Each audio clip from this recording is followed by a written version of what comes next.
What's up folks, it's 2Bricks and I'm so excited to be showing you guys my latest mock. This is a big red spaceship. Of course, those of you who know me at all know that I'm a huge Naughty Dog stan. I have been a fan of theirs ever since the Crash Bandicoot days, all the way up through Jak and Daxter, of course, Uncharted, Last of Us. And now the new franchise for Naughty Dog has been announced and a sneak peek has been unveiled, and that is Intergalactic Heretic Prophet, and this ship is from that upcoming game. So I'm super duper excited to be showing you guys this today. I do have instructions available, so if you want to build one of these for yourself, you can check out the link down in the description. That will take you to my Rebrickable page where you can get the PDF instructions, the parts list. You can order your parts on Bricklink, and then you can go ahead and build yourself one of these as well. I actually also have included a sticker sheet, so you can see here on the wing we have some numbering. Over here you can't see, it's hidden right now, but there's some lettering down here as well for the name of the ship. There's a few stickers dotted around. I'll be showing you guys that today, but I did include the graphics for that, so you can go ahead and apply those yourself if you happen to have an inkjet printer and some sticker paper like I do. Those two things are relatively inexpensive, especially if you're going to use them for a lot of custom sticker making. And I've been increasingly enjoying making a few custom stickers for each of my mocks to really elevate them to the next level for those folks who really want to see that extra details. So this ship is just, it immediately caught my eye, took my breath away. I loved it. It gave me all the right feelings for the kind of 80s reminiscent space adventure that I want to see. It's giving a lot of Cowboy Bebop. You got the sort of Atari looking stripes off to the side, or I guess you could say like Adidas stripes almost. Kind of a look there, and the sort of asymmetry of the striping on this side and just the plain red wing on this side, the big prominent air intake engine thingies there, and then the way that the red and the blue engine, it kind of streaks off of the back. It's such a cool visual. The whole game looks very, very impressive, and I can't wait to play it. Naughty Dog, of course, at the absolute top of their game, making incredible games for like, what, 30 years now, ever since the Crash Bandicoot days, and Last of Us, and etc. So yeah, this time around, the internet is very mad because the trailer features a lady who is bald, and that has upset many people for some reason. I thought the trailer looked absolutely fantastic, and I thought that the animation and the performance capture looked absolutely immaculate, and I'm super psyched. And of course, the ship itself caught my eye. So we only see the ship in a handful of shots in the trailer, but it was just enough to give me a pretty much full understanding of the way that this whole ship comes together. So I thought I'll get a little bit ahead of the game. The game probably isn't going to come out for another couple of years, but I really wanted to recreate what I saw in the trailer from this ship. So in the trailer, we got to see the back view, the engines, and how these engine flappies work back here. We got to see this main kind of front view as it flies by camera, this nice beauty shot. We got to see the detailed up close shot from the front there as the camera comes in with the wing tips entering frame first. So yeah, all kind of really, really useful to help me to really figure this thing out. Of course, there were still some challenges and some parts that I was not super sure about, like I haven't seen the underside of the ship yet. So presumably this thing has landing gear or something, but there's no kind of indication for that. So I just went off of the best that I could, and including the interior as well. We do have the front section here. I tried to put a lot of faithful little replications of things that we saw in the actual cockpit of the ship. I should mention this is not minifig scale. It's probably under half minifig scale because this ship is actually quite large. It features, back in this section here, features several rooms. There's a bedroom, a bathroom, a little living space, kitchen, and then you come forward into the cockpit area. And in the trailer we can see all of that play out. And yeah, this is obviously not that. This is a truncated, sized down version of it, but I really wanted to capture this in a way that was reasonable for the parts that you would use, and also be able to still put some detail in there that I wanted to see. So this whole central section back here is just a solid block due to the fact that the engines are held on here at an angle, and then those engines have to support the weight of these wings coming out to the side. Double wings, you have top and bottom winglets there. And so all of this on the internals here is a structure to make sure that that's nice and secure. So I was only able to put the front of the cockpit section in there for as far as interior details go, but I'm really happy with how that turned out. So enough waffling from me. How about we start taking a look at some of the close-up details and things that you can do with the ship. and see how close I got to what we saw in the trailer. So I did want to start by mentioning there's one difference between my physical build here and the actual ship that you see in the instructions, which is that the top, this circular detail here, is fully tiled off using one additional ring of tiles, the 3x3 macaroni tiles out to the edge. And that's just important to the look, but I didn't happen to have any of those, and I didn't want to wait for additional shipping and everything for that. So, but those are included in the instructions. So this big, large disc thing back here, which I'm going to guess is some sort of communications radar type instrument, is nice and flat and smooth, and it looks really good. But the thing I'm most proud of on this ship is how I was able to get these engines with the intakes on the front and back, where you have the nice grill pattern on the inside that really fills up the space on the inside of this, and it's just an interesting technique. And I'm using fenders right side up and upside down, and then also a combination of other pieces to just capture that nice cylindrical look there, or the oval sort of the stretched cylinder look. And then coming in the back here, we have a slightly different dimension. So these fenders that I'm using on the back here are spaced out slightly more because in the trailer we can see here that the engines sort of flare open, all the different panels and things open up when the engine's actually getting ready to take off. So I wanted to pay homage to that by just having a slight gap in between these parts here, here, and here, and just show that sort of opening, give the idea of that a little bit. We have these little opening flaps too at the side here, so I think these are supposed to be to allow, either to focus the energy, so we see that when the ship actually takes off, these close down, and when it's initially getting ready, they sort of open out like this. And they are double hinged, so they hinge from here and there. That's kind of the main action feature, I guess, of this design. It's just those opening flaps there, but it was tricky to figure out exactly how to represent those to where they could hinge in multiple locations so they could stay parallel to the engines as they do in the trailer, and not simply flare out like this, so that was fun to figure out. And I really like the look of the blue back here for the engines. Again, I worked really hard to get a nice smooth look for that, to just capture exactly what it feels like when you see that first, those engines first ignite. And then there's a lot of greebly details back here that I tried to be super accurate with. There's all this nice sort of heat vein stuff, this very sort of Empire Strikes Back snowspeeder kind of feel for these. And then also we have a big spoiler back here, which is fun. I guess that's the Porsche influence in the design there, but all these different intersecting little kind of pipes and details of that sort was really fun to capture all of that. Just from looking at the screenshots from the trailer as best I could, and just framing through the trailer one frame at a time, and doing it over and over again to really try to soak in everything I could from the limited amount of shots that we did have of the ship. You see here I've applied one more custom sticker here that is for the graphic, and I have changed the name of the auto manufacturer there to something that's a bit posher than what it was initially, just because I don't want to step on anybody's toes as far as using trademarked names and things of that sort. But this is the official name of the ship here, the 984 Tempest NDX. I'm guessing 984 is a reference to 1984, which is kind of the vibe of the peak of the 80s references, and what this ship is kind of, the ship is bathed in 80s references, so I'm guessing that's what that is a reference to. And then NDX could be a reference to Naughty Dog, or who knows what. But yeah, I'm definitely liking the style here. It's very purposefully ostentatious. I guess I should talk a little bit about what we know of the story from the trailer. So Jordan, the main character, who I'll show you in a second, who's up in the cockpit here, is some sort of bounty hunter who's out on a quest hunting down an old colleague of hers who betrayed her, or something to that effect. There's sort of a Kill Bill vibe to it, and she's looking to go to a very dangerous location where this person, played by Kumail Nanjiani, is going to be hiding out, and it sounds like there's a lot of danger and adventure awaiting her. So that's kind of the vibe here. So this is a bounty hunter ship, and I guess Jordan doesn't like to play it low-key because she's got a really beautiful, sleek, attention-grabbing ship.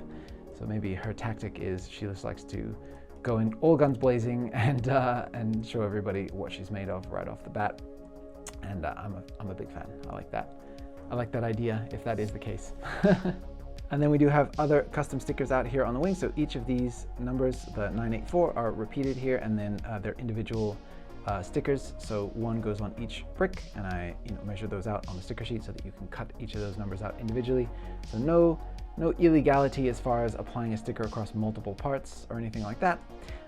Again, I did try to capture as much as I could of the sort of surface mechanical details. I think these look like they might represent manual thrusters to help to steer the ship or angle it when it's flying through space. I'm not sure what these represent here, but they're cool.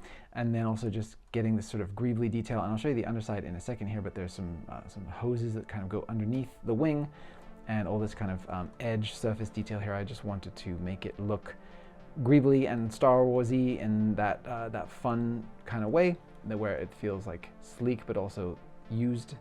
And then we have these large front cannons that come off here, and again, that was really fun to figure out an assembly that would be nice and sturdy and not fall off, but also capture the details of what we see in the actual thing. And then just replicating the design over to here, but using these stripes was a little bit trickier than you might think. But I actually started with this wing so that it would be, I would be able to make sure that I had this down, and then I could replicate it to the other side and simplify it. I think that was the best way to go.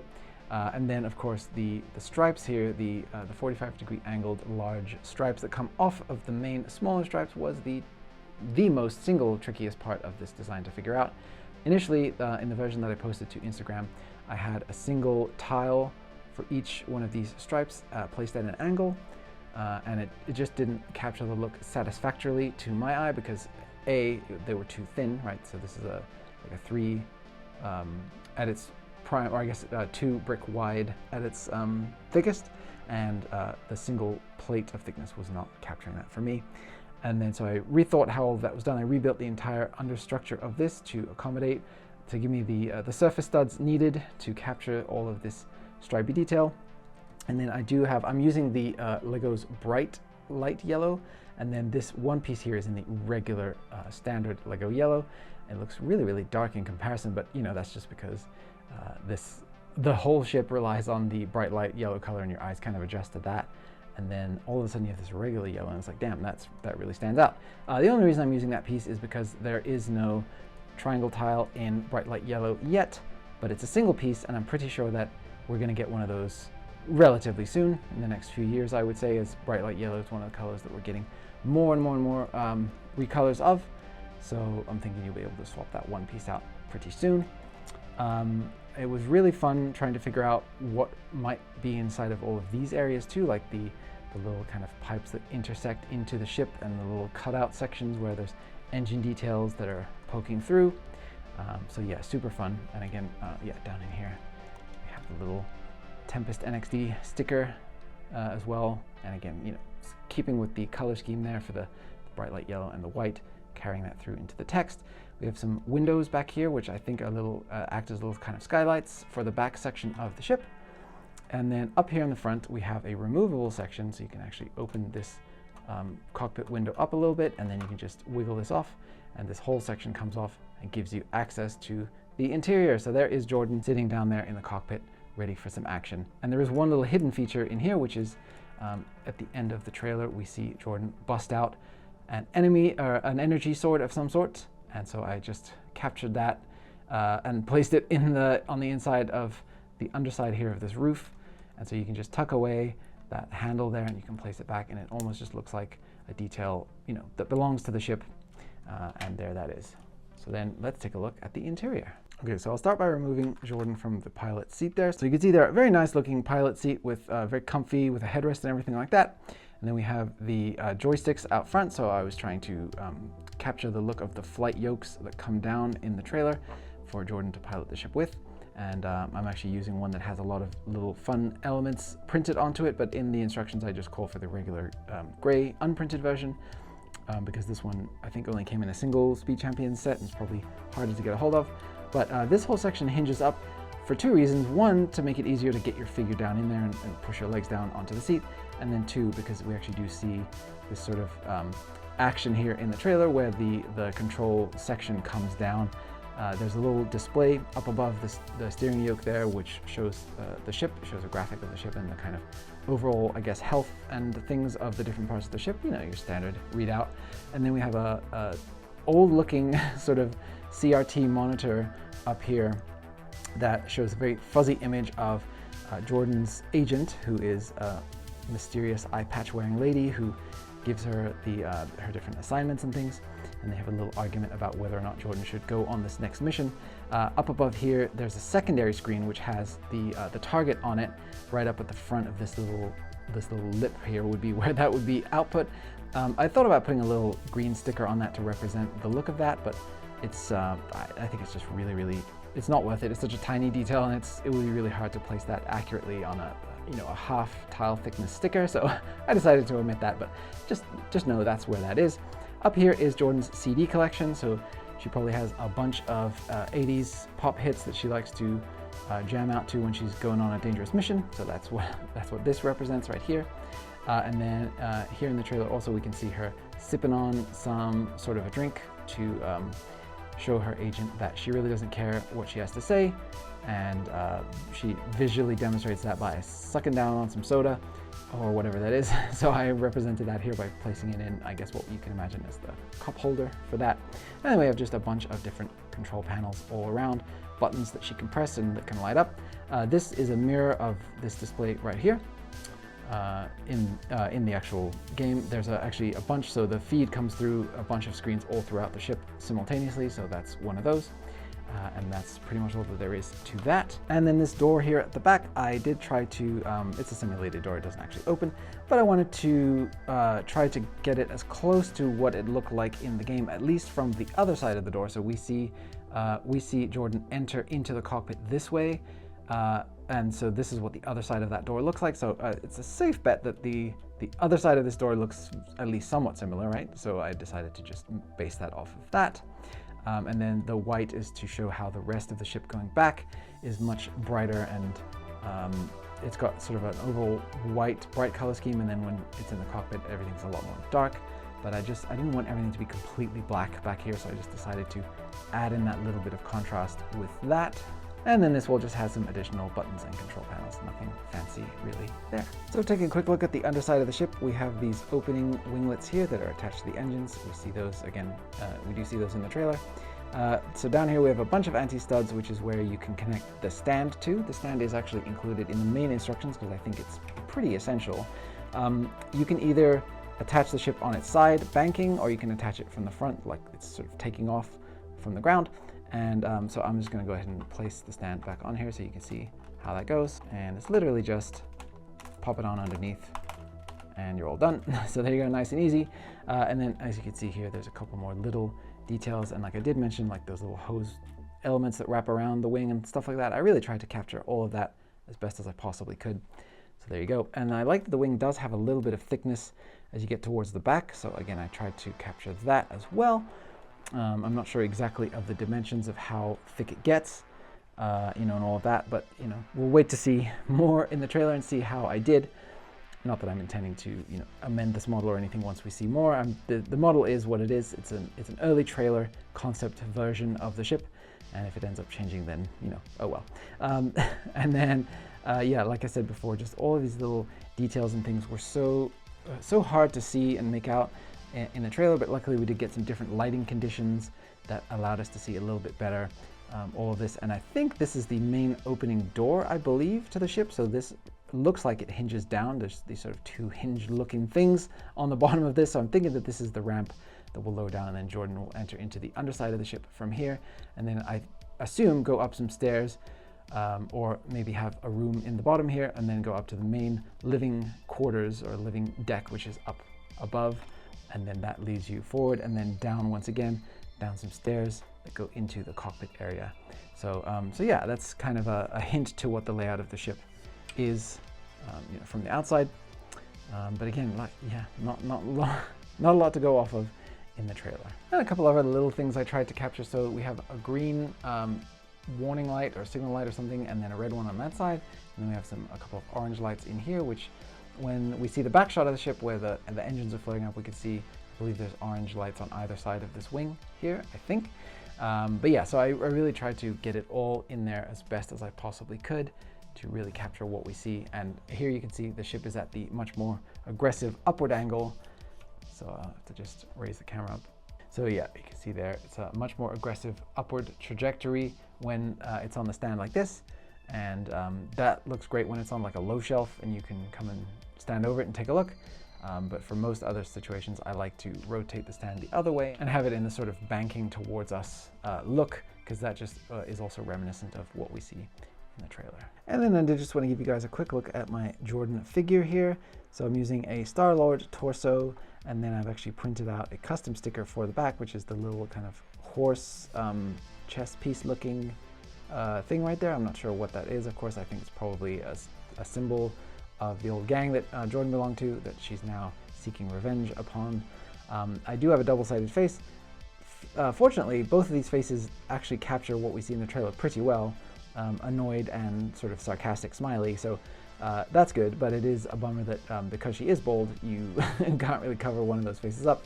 So you kind of just have to pick and choose what you want to see for that. And then we have, again, her energy sword here, and just a fairly simple belt side holster there, because she actually does also carry a gun on the side of her hip there. So yeah, just capturing that with some simple holster pants, which are, there's quite a lot of those variations available. Han Solo has some, and I think Jurassic World sets, Jurassic Park, Jurassic World sets have some of those as well. So yeah, and definitely, you know, Star-Lord torso works great, because not only is this character kind of reminding me of Star-Lord, she's seeking out, you know, fame and glory and revenge, and listening to sick-ass 80s tunes as well while she does it in her spaceship. So definitely giving Star-Lord vibes there, so it's a pretty appropriate torso piece for that. But yeah, there's my figure. It'd be really cool once we see a little bit more of the different enemy types and stuff in the game. Maybe I'll build some of those as well, and you can kind of add those to your Intergalactic display once the game actually does come out, which I do believe is not going to be for at least another year and a half, which is really sad. But I cannot wait to play it. I can't wait to get my hands on a new Naughty Dog experience.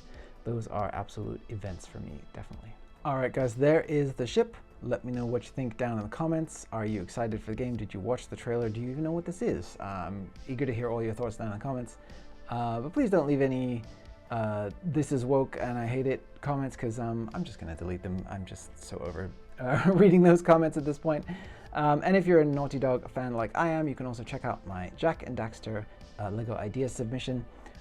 We definitely need some support on that one if we want to get it over the 10,000 supporter mark to have a chance at becoming a real Lego set. So that would be greatly appreciated. You can check that out in the link in the description. All right, so that's going to do it for today. Again, if you guys do want to get this for yourself, check out the link down in the description to my Rebrickable page. Do go ahead and follow me on there if you want to see the latest updates and not have to wait for the YouTube videos to be out for my latest mocks.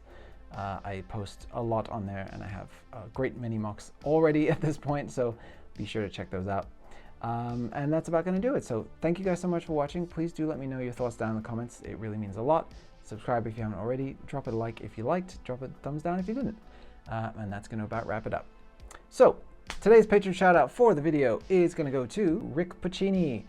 Rick has been supporting me again on Patreon for quite some time, and I really appreciate all of the contributions.